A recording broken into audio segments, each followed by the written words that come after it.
Secara pribadi, saya sangat khawatir dengan perang yang diluncurkan oleh Amerika atas Cina. Saya pernah menuliskan beberapa bulan yang lalu bahwa ini perang sangat serius dan akan berimpact sangat negatif buat Indonesia. Benar loh, dan menurut saya kita belum melakukan antisipasi apapun. Jangan menganggap saya ini lebay. Tapi apa yang terjadi kalau efek perang dagang ini memukul Amerika? Atau dengan kata lain, Amerika yang kalah. Amerika yang merasa sebagai New World Order mendapat tantangan dari pasukan kuning Cina. Dan kalau Amerika sampai kalah, dunia berubah kutubnya.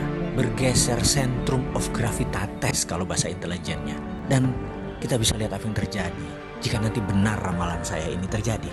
Kita semua tahu menjadi penguasa dunia itu sangat menguntungkan, baik secara ekonomi, apalagi secara politik. Amerika sudah menikmati 70 tahun hingga saat ini, dan sekarang mendapat tantangan dari negara Cina. Mungkin saat ini kekuasaan Amerika tinggal 50% pengaruhnya terhadap dunia. Ada yang menganalisa mungkin lebih kecil, alias Amerika jadi negara sunset, dan Amerika tahu itu. Amerika panik. Saya pernah menulis bahwa Roma, Bizantium, dan Konstantinopel menguasai dunia hampir 1000 tahun. Dalam 1000 tahun itu, Roma ditantang 8 kali oleh kaum barbar versi Roma. Namun akhirnya tumbang juga oleh Genseric. Ini tidak usah saya ceritakan kali ini, tapi saya tulis lengkap di buku hitam. Jangan pernah berkata saya tidak pernah memperingati Anda. Kita balik ke cerita tentang Amerika dan perang dagang dengan Cina. Sekarang belum 100 tahun Amerika sudah mendapatkan tantangan super hebat yang Amerika tidak pernah bayangkan sebelumnya. Secara militer, mungkin Amerika masih mendominasi. Namun secara teknologi, Cina sudah menyamai. Secara perdagangan, Cina sudah menguasai dunia. Secara logistik dan distribusi, Cina yang menang. Uang, Wall Street, Cina punya sendiri. Cina punya Hudsonian New Economic Model. Kalau sosial media atau informasi, apakah Amerika yang pemenangnya? Mungkin di dunia ya saat ini. Tapi di Cina, Amerika tidak bisa sentuh sama sekali. Coba perhatikan list di bawah ini. Cina punya Baidu, yaitu Google-nya Cina. Cina punya Alibaba, yaitu Amazon-nya Cina. Cina punya Didi Sucing, Uber-nya Cina. Weibo adalah Twitter-nya Cina. Renren adalah Facebook-nya Cina. WeChat adalah WA-nya Cina. Youku adalah YouTube-nya Cina. QQ adalah Gmail-nya Cina. Dia sudah lengkap untuk mengantisipasi semua hal yang Amerika unggul kesannya secara teknologi atau sosial media.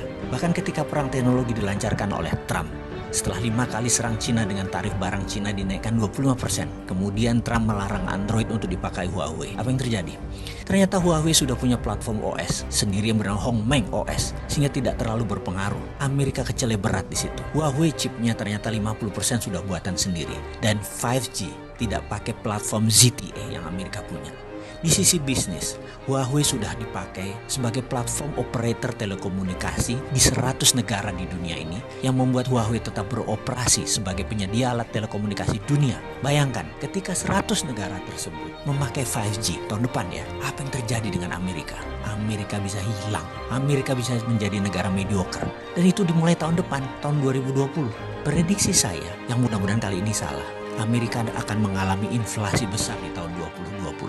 Di sisi lain, tahun itu juga tahun politik di Amerika. Trump pasti habis-habisan akan berjuang untuk jabatan kedua kalinya, yang akan membuatnya semakin tidak terkendali memblok barang-barang Cina, yang akan membuat harga retail, harga di Amerika naik 20%. Karena ketergantungan akan produk Cina di Amerika sudah lebih dari 40%. Efeknya, bayangkan di tahun 2021.